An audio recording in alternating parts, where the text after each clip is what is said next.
আপনাদের পরিচিত দুই দল আসে গেছে মারমুখী ভঙ্গিতে। এই মাঝখানে যে অদ্ভুত জীবটাকে দেখতেছেন এটার নাম রেফারি বল বগলের তলে। এখনই খেলা শুরু হবে। চমৎকার পরিবেশ, মেঘযুক্ত মাঠ, কর্দমাক্ত আকাশ। রেফারি এদিক ওদিক তাকাইতেছে, খেলা শুরু করে। বাঁশি ফুট মার মাকি লম্বা বাঁশি দেখছেন, এরকম আর বাঁশি জিন্দিগিতে কেউ দেখে না। খেলা শুরু হয়ে গেছে। রেফারি বল ছাড়া তো তারা চাইছে, বললে তারা ধুচ্ছে না, সামনে কোনো বল নাই, একজন আরেকজনের পিছিয়ে ধরতে আর খালি লাত্তি মারতে আছে। কি সুন্দর শারীরিক ক্ষমতা দেখছেন, খালি কাটতে চিতে করে। রেফারি ফরম নিশ্চিন্তে সুইংগাম চাপাইতেছে, লড়ে জোরে না। এবার আবার বল বানায় সুইংগাতে বাচ্চে, বল সুইংগামের লগে আটকে গেছে, বল আর ছোটে না। এতে কি কাম করলাম, রেফারি মুখের ভিতরে বল মারি, এটা তো গোল পোস্ট না, তবু মারি যে বল ছুটে না, ছুটি গেছে বল মারলো, কই মারলো আল্লাহ মালুম।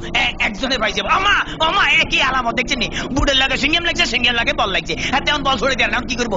তাৎক্ষণিক ভাবে ডিসিশন চিন্তা করলে দৌড়ে, রেফারিকে দৌড়াচ্ছে, রেফারি দৌড়ে হেঁটে দৌড়ে, রেফারি দৌড়ে হেঁটে দৌড়ে, এই দৌড়াইতেছে আমা মামা মামা, রেফারি কাছে হয়ে গেছে। কি মজা লাগলো, ঠিকই দিছি। আমি এবার উত্তেজিত হয়ে যেতে, ডোন্ট মাইন্ড। এবারে খেলা আবার সরম গতিতে চলতে আছে। এরকমের খেলা কেউ দেয় না, বল কেমনে ফায়ার লগে ফিক্সড হয়ে গেছে, আর বেগুনে জাম করে উত্তর সিটটা কাটতে পারে না। এবারে দেখেন গুলির ব্যাং নৃত্য, গুলি লাফাই দিয়েছে কিন্তু বল ফাইতে না। হাতে হাতে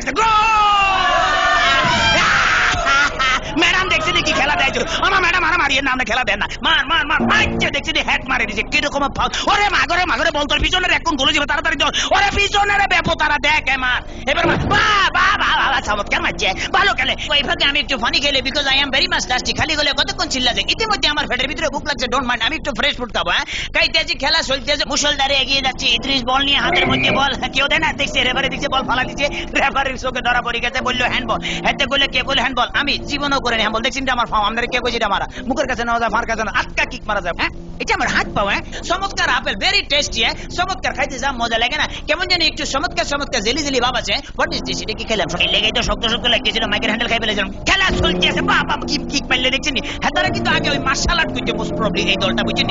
মার্শাল আর্টের খেলা এমন ধরে কিক মারে, বল ভালো খালি মারতে, মারস না, আগে যায় মারিয়ে, বাবা ফ্যান্টাস্টিক। এবার আবার বললে যে সামনেটা মারিয়ে, সামনেটা মার, এবার আবার আগে যে সামনে করে বলে সার্ভি রেখে মারে, মার মার মার। এটা কি বলি খেলা হইতে আছে না মার্শাল আর্ট হইতে, একমাত্র আল্লাহ মালুম। এবার বোধহয় রেফারির ভাগ্যে খারাপই আছে না, এত বড় বাঁশি থেকে হাতে ঘাবড়ে গেছে, জীবনে এরকম বাঁশি থেকে। ঠিক আছে ভাই, সরি, আমি আর মারতাম না, আমার পথ ছাড়ি দেন। খেলা শুরু হাতে ডস দিল, এমন ডস দিয়েছে ফাঁচুর কাটতে গেছে। এবারে বোধহয় ফাইনাল মারবো। হ্যাঁ এটিএম লইতে আছে, মারতে আছে, মারতাম ফাইলো না, হেতারা বুঝি পালে যে তাড়াতাড়ি ব্যারিকেড ধরনের নৃত্যের ভঙ্গিমে আগায় যাইতে আছে। এইবারে বোধহয় যাইব কিনা জানো। এবারে খেলা আবার ডস খাই গেল, সেকেন্ড ম্যান হেতো ডস গেল, থার্ড ম্যান হেতো খাইলো। এবারে ফোর্থ ম্যান মনে মারবো না, বলার মারণ লাগে নয়, এমন ডিয়া দিল যে ডিয়ার লগে ফাঁচুর কাটতে পড়ে গেছে। মাঠ ফ্রি বললে আগায় যাইতে গোল। মনে হয় কি আমি জিতে গেছি, মনে হয় আমি জিতে গেছি। কথা বলছি মানিকগঞ্জের মিটোরা গ্রাম থেকে।